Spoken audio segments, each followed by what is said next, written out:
Ce dernier jour de l'année 2024, le 31 décembre, nous nous retrouvons autour du texte de 1 Jean, chapitre 2, les versets 18 à 21. Nous ne méditons pas l'Évangile parce que ce texte sur l'incarnation de la parole a été médité le jour de la nativité de notre Seigneur Jésus-Christ. Tout comme le psaume 96 a été médité dans nos partages précédents. Donc, le texte qui nous réunit, comme nous venons de le dire, c'est 1 Jean, chapitre 2, les versets 18 à 21. C'est une mise en garde contre les antéchrists. Alors, je vous demande de lire ce texte parce qu'il est très important de connaître ce qui se passe au milieu de nous et au dehors de nous. Donc, vu la portée du message du jour, nous convions le lecteur étendre sa lecture personnelle jusqu'au verset 28. Toutefois, notre méditation se limitera au texte du jour, c'est-à-dire 1 Jean 2, 18 à 21. Alors, nous allons chercher à comprendre ce qui est dit dans les versets 18 à 19. Ces deux versets nous révèlent qu'au temps où l'apôtre adresse ses écrits à ses destinataires, les antéchrists qui faisaient partie de cette communauté de croyants avaient rompu leurs relations et étaient sortis d'eux. Dans toute génération de croyants, les communautés ont toujours connu ce phénomène. Ils ont rejeté Christ parce qu'ils ont été gagnés par le mensonge que leur inspire le malin. Ils forment de nouvelles communautés qui, au début, sont d'apparence pieuse, mais la doctrine que ces faux docteurs professent est éloignée de la vérité de l'évangile du Christ. Le caractère du vrai croyant, c'est de tenir ferme dans la foi. Les antéchrists, eux, l'ont abandonné et sont sortis de la compagnie des chrétiens authentiques, révélant par là qu'ils n'étaient pas convertis à l'évangile du salut, car ayant rejeté la lumière, préférant vivre dans les ténèbres. L'avertissement que l'apôtre Jean adresse à ses destinataires doit interpeller le croyant chrétien de toute génération, nous compris bien sûr, car il y a une foison de séducteurs au milieu comme en dehors de chaque communauté chrétienne, afin de ne pas se laisser égarer. Ces séducteurs ou faux docteurs, Jésus les nomme par loups déguisés en peau de brebis, ce que nous pouvons lire en Matthieu 7, verset 15. Ces antéchrists présentent un danger permanent pour les âmes peu éclairées et mal affermis dans la grâce, et qui peuvent se laisser attirer par leur apparence de piété et de science, alors que leurs cœurs sont remplis de rapines. Les vrais membres de l'Église, qui est le corps de Christ, ne l'abandonnent point, même dans les temps d'épreuve où le Seigneur crible le froment.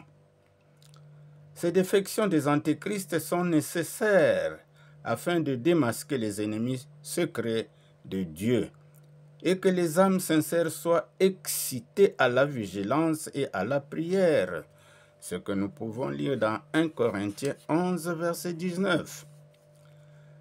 La volonté de Dieu est que ces séducteurs soient démasqués et connus. Leur chute peut se comprendre comme un jugement anticipé qui annonce le triage du jour du jugement dernier. Jugement après lequel il n'y aura plus de mélange, où chacun va recevoir sa sentence, soit pour la la félicité éternelle, soit pour la souffrance éternelle.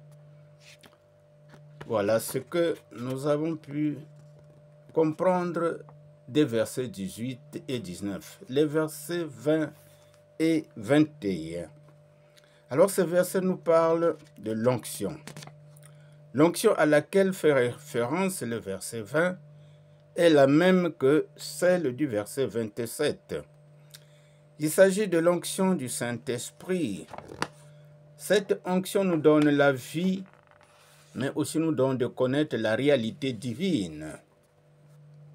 En lisant l'Ancien Testament, nous remarquons que cette notion d'onction existait déjà, mais dans une phase restrictive, car seuls quelques élus avaient part. L'huile sainte dont on noyait les prophètes, les rois, les sacrificateurs était l'image de l'Esprit de Dieu. Ce que nous pouvons lire en Exode 29, verset 7, Exode 30, verset 31. Christ est loin par excellence, a reçu l'Esprit dans sa plénitude. Christ est loin par excellence, a reçu l'Esprit dans sa plénitude, ce que nous pouvons lire en Matthieu 3, versets 15 à 17, lors de son baptême. Et ce même Esprit que Jésus possède sans mesure, il en a oint ceux qui lui sont unis par une foi vivante. Confère Jean 1, verset 16. De sorte qu'ils acquièrent un discernement qui les rend capables de distinguer ce qui est vérité de ce qui est erreur.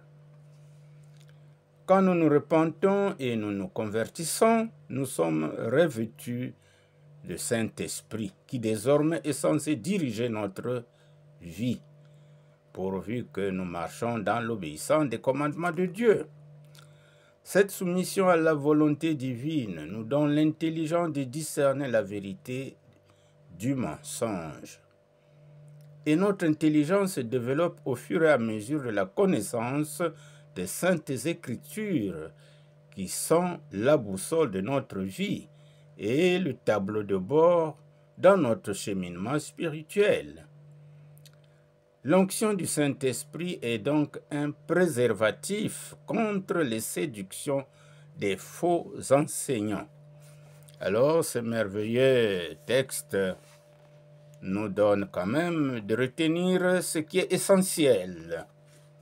Alors, le maître mot de ce texte est onction.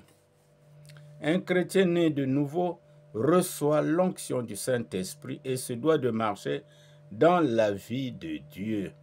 Ainsi, il acquiert la capacité de discerner la vérité et de rejeter les appâts du malin.